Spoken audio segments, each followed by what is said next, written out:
শুনুন বোন, জি ভাই বলুন। খাবার কিছু পাওয়া যাবে? খাবার কিছু? ঠিক আছে ভাইয়া, আপনি দাঁড়ান, আমি নিয়ে আসছি।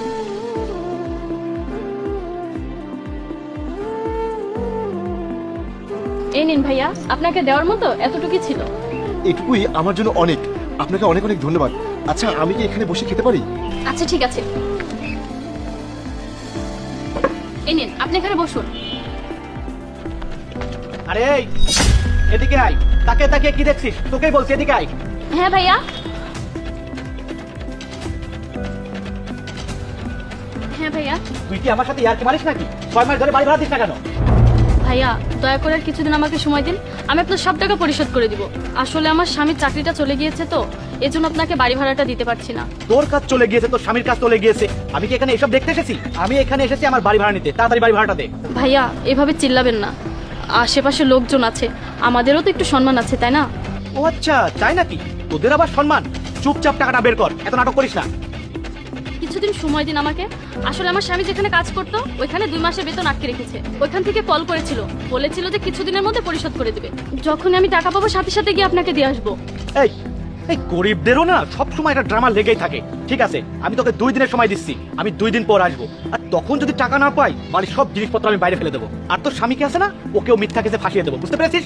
তাহলে 2 দিন পরে যখন আসবো চুপচাপ টাকাটা দিয়ে দিস।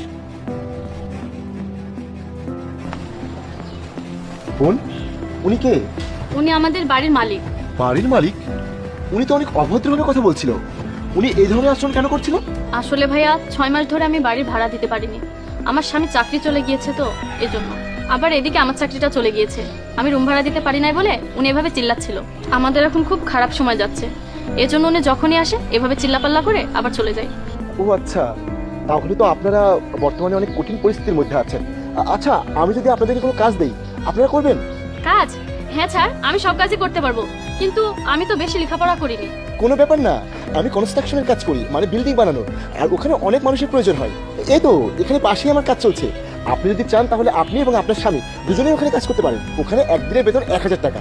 তার মানে আপনারা দুজন যদি কাজ করেন তাহলে দুজন 2000 টাকা দিনে ইনকাম করতে পারবেন। এবার বলুন, আপনারা কি রাজি আছেন? কি 2000 টাকা? আমি রাজি স্যার, আমি আর আমার স্বামী চলে আসবো। ঠিক আছে, তাহলে আপনারা দুজন কাল সকাল 9টার মধ্যে ওখানে চলে আসবেন। আর একটা কথা বলুন তো, আপনাদের বাড়ি ভাড়া কত টাকা বাকি আছে? বাড়ি ভাড়া তো 6 মাসে 10,000 টাকা। আপনি এটা ধরুন, এখানে 10,000 টাকা আছে, বাড়ি ভাড়া দিয়ে দিবেন। না না স্যার, আমি এই টাকা নিতে পারবো না। আপনি যে আমাদের চাকরি দিয়েছেন আমার কাছে এটাই অনেক। আরে আপনি এই টাকাটা অ্যাডভান্স মনে করে রেখে দিন। মানে হচ্ছে আপনি কাজ করার আগে টাকাটা পাচ্ছেন। আর এমনিতেও আপনারা যখন কাল থেকে কাজে আসবেন ওখান থেকে